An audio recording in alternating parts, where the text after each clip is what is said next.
మీ business ను develop చేసుకోవాలి అనుకుంటున్నారా? మీ పరపతిని పెంచుకోవాలి అనుకుంటున్నారా? అయితే ఓకే టీవీ ద్వారా ఎల్ బ్యాండ్, ఆస్ట్రన్ band ad, scrolling ad, ad with voice overs, logo bug, video ads ద్వారా మీ యాడ్స్ ను పబ్లిష్ చేసుకోండి. సంప్రదించవలసిన ఫోన్ నెంబర్ 8520917933. తెలంగాణ ప్రజలందరికీ నమస్కారాలు. చూడండి, ఈరోజు మల్కాజ్గిరిలో ఎంపీగా పోటీ చేస్తున్న ఈటెల రాజేందర్ గారి ప్రవర్తన ఎలా ఉందో మీరు చూడండి.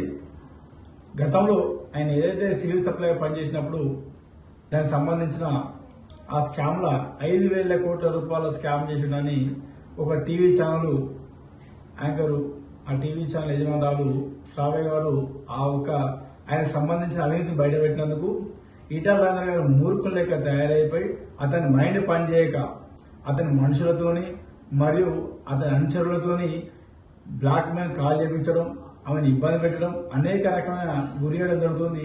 ఇట్లా ఇన్ని రోజులు ప్రజల జోలి వేయండు, భూముల జోలి వేయండు, అనేక రకమైన అవినీతి చేసిండు.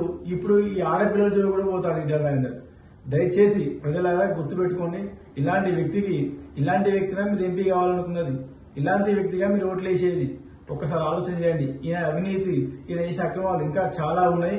ఇలాంటి బయటికి తీసినప్పుడల్లా వేరే వాళ్ళను అనేక రకాల ఇబ్బంది పెట్టి వాళ్ళను వేరే కేసులలో ఇరికించి అనేక రకమైన ఇబ్బందులు పెట్టే వ్యక్తి ఈటెల రాజేందర్.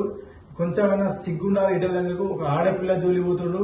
ఈ ఆడపిల్ల జోలి పోతే సమాజంలో ఆడవాళ్ళ జోలి పోయిన వాళ్ళు ఎవరు ఎదగలేదు, బాగుపడలేదు. కాబట్టి రాజేంద్రన్న నీ ఒక మిత్రునిగా నీ ఒక శివభేష చెప్తున్నా, అట్లా ఆడపిల్లల జోలి పోకు, ఇంత చీప్ గా బిహేవ్ చేయకు. పదవే ముఖ్యం అనుకుంటే ఇంకేమైనా చేసుకోవచ్చు. కేవలం పదవి కోసమే నువ్వు బతుకుతున్నావు అనే విషయం అందరూ తెలుసు. కానీ పదవి పోతే పిచ్చర్ అవుతున్నావు, పదవి లేకపోతే నీకు మైండ్ పనిచేస్తలేదు. కానీ ఇట్లాంటి అయితే చిల్లర పనులు చేయకు. ఎందుకంటే ఎంతో కొంత నీ మీద అభిమాన గౌరవం ఉన్నది. దాన్ని ఇంకింత దాన్ని దిగాల్సిన చేయకు. ఇలా కాకపోతే రేపన్నా మళ్ళీ వచ్చే ఎలక్షన్లకైనా అవకాశాలు ఉంటాయి. లేకపోతే సరిపోదా నీకు ఇంతగా సంపాదించుకున్నావు? ఇన్ని వేల కోట్ల ఆస్తున్నది, ఇన్ని ఎకరాల భూములే నీకు. ఇంకా ఎందుకు నీకు ఈ పిచ్చి? ఎందుకు ఇంత పిచ్చి లేచి ఒక అమ్మాయిని కూడా, ఆడపిల్లని కూడా నువ్వు ఇంత ఇబ్బంది పెట్టే పరిస్థితి తీసుకొస్తున్నావు? ఆమె గనుక ఆ అమ్మాయికి ఏమైనా అయితే మటుకు ఈ సమాజం మొత్తం నేను దుమ్మెత్తిపోతుంది, నేను బతికినేది. దయచేసి ఆ అమ్మాయి జోలి మాత్రం మోగండి. మీ అనుచరులు చెప్పండి, లేకపోతే మీ యొక్క చెంచగల చెప్పండి. ఆమెకు మెసేజ్ చేయకుండా, కామెంట్ చేయకుండా. ఇంత దిగజారి అవసరం నీకు ఎందుకు రాజేందర్ అన్న? పదవి కోసం సంపని కోసం సిద్ధపడతా అంటావా? పదవి కోసం ఎవరినైనా బెదిరిస్తా అంటావా? ఇట్లాంటి ప్రవర్తన మార్చుకోమని దయచేసి నేను వేడుకుంటున్నా.